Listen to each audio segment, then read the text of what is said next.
Hello, Michael. I've got the air log dummied up on the carburetors. One of them you sent us, and one we had to switch the body out.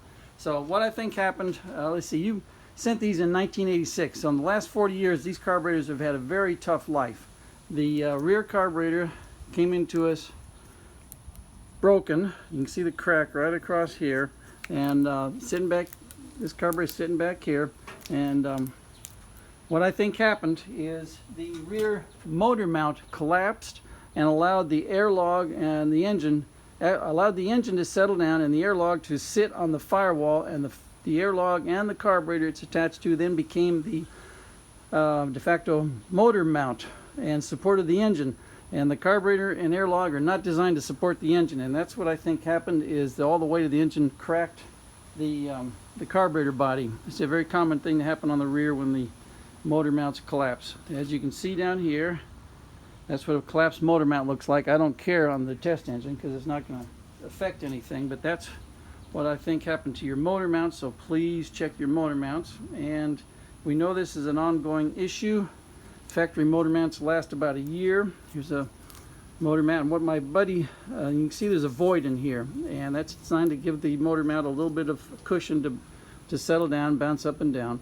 And my buddy Wally has made a soft insert that goes inside here and acts as a limit to keep the motor mount from completely collapsing and acting as and causing the air log to act as a motor mount for the engine.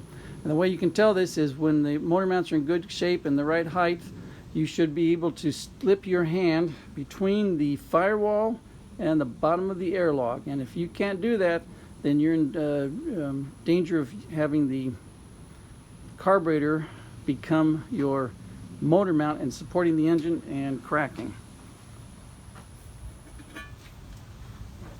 And by the way, when installing these carburetors, install them loose and then put the air log in place and snug the air log with a couple of nuts, and then tighten the carburetors, because the carburetors, there's enough adjustment that you can get the carburetors out of adjustment and the air log does not go in place. Another indication that these have had a tough life, this stud right here goes in this hole right here, came into us bent.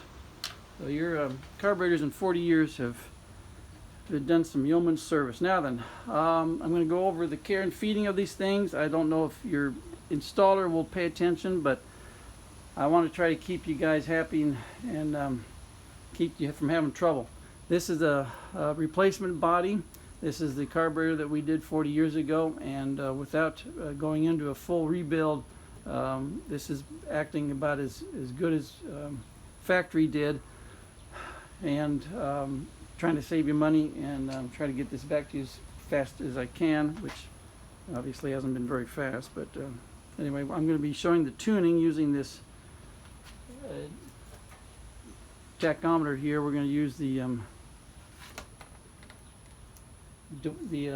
RPM scale for tuning, which is this scale right here.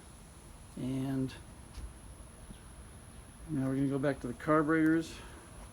All right, mounting the carburetors. You want to mount them, choke in the middle, choke levers in the middle. Install them loosely, as I said.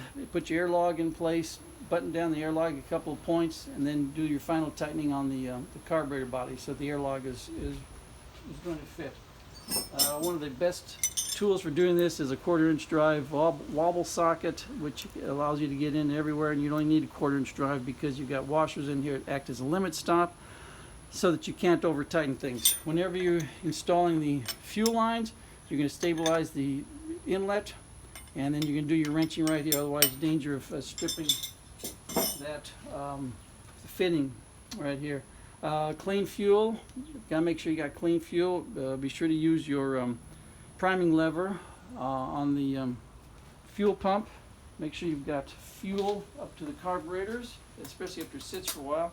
Now I tried to do the lever and there's no resistance on it, which means I'm off the cam, or I'm on the cam inside the engine, so I need to blip the throttle where I can get some action on the fuel pump.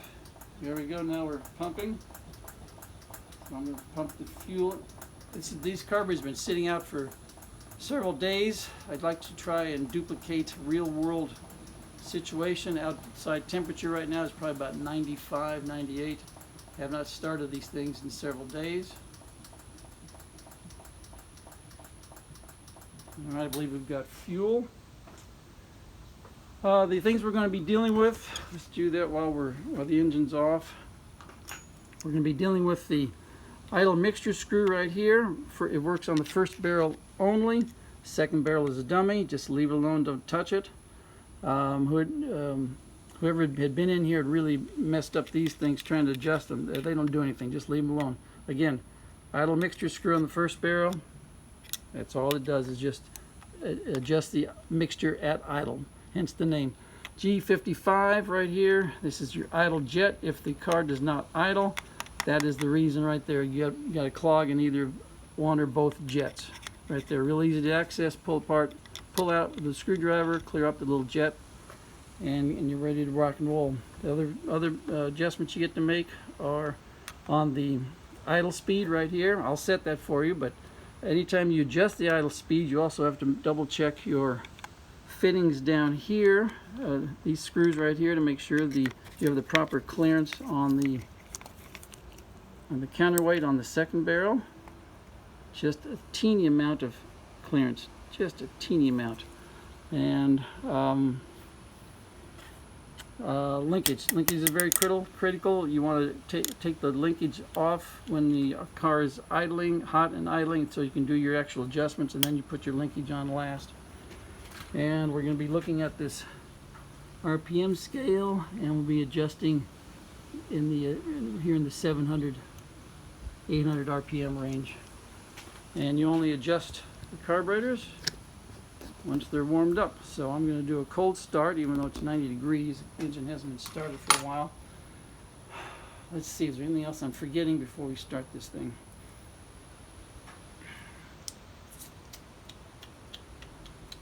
All right, let's see. Switch on. I'll give it a blip, choke. My cable came off of the starter. Okay, popped off. My bump starter popped off. Okay, switch on.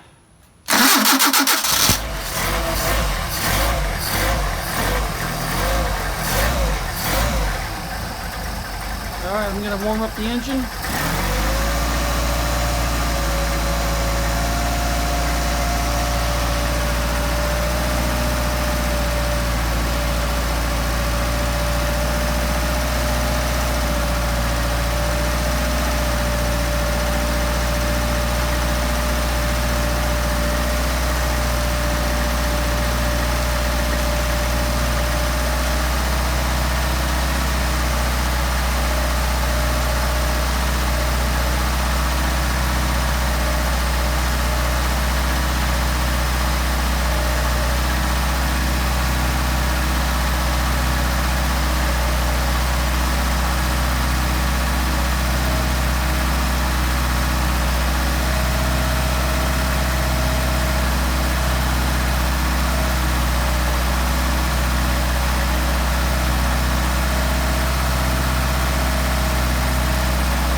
That was a nice start, I thought. Very nice start. You see a little drippage coming here. That's why they put a drain on the bottom of these carburetors, because they knew they were going to drip. All the Solexes drip. Alright, so right now what we're going to do is go into the tuning mode. tuning phase. We gotta get this thing close enough to where I can work on the carburetor at the same time. All right, we're gonna use the synchrometer to synchronize them. And what we're looking for is synchronized airflow through the first barrel, minimal airflow through the second barrel. Now you see the difference.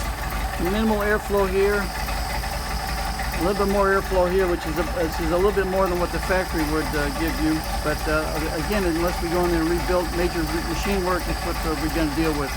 And then we're going to disconnect here. So we're adjusting each carburetor individually. Alright, we got 6 right there. A little bit under 6, so I'm going to bump this up a smidge.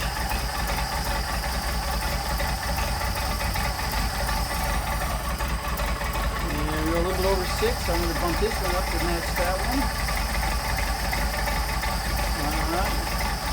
Our balance there. Now we're going to adjust the idle mixture screws up here, and you'll be able to hear the difference in the engine as it loses idle as we screw them in and out. And what we're going to do is get the midpoint where the engine idle is the best.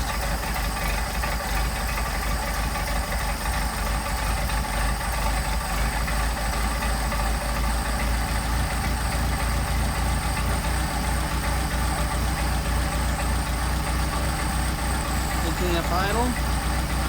Sounds good. Do the other one.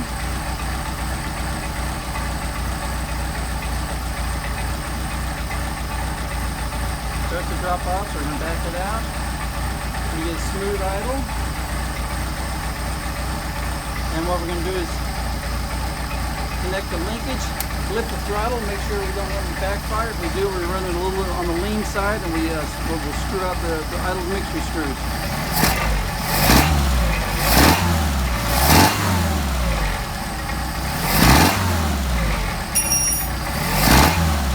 Got a nice response. Let's go over here to the idle, see what we got for an idle. Well, right now we're running 800 on the idle, which is just about right. But I tell you what we'll do, we'll get it down to 750 by adjusting the backing out on the idle screws.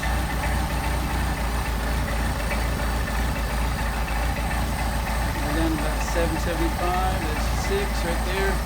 Maybe my arm's in the way. 6 right there. And we're about 750. Put the linkage back on. You can see the linkage jumped a little. The RPM jumped a little bit because the linkage is not exactly right. So I'm going to adjust the linkage. There we go. That's where it's supposed to be. Turn on the high so I can flip the throttle.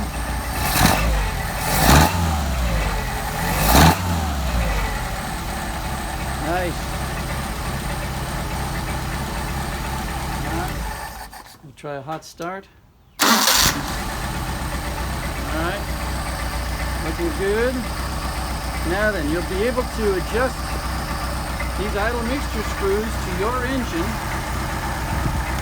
You can adjust these anytime you want.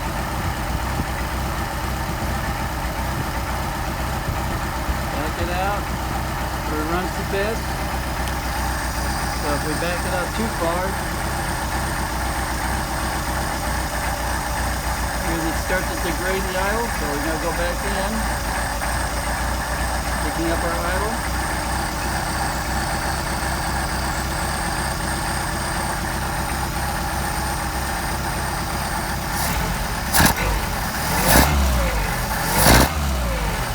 Alright.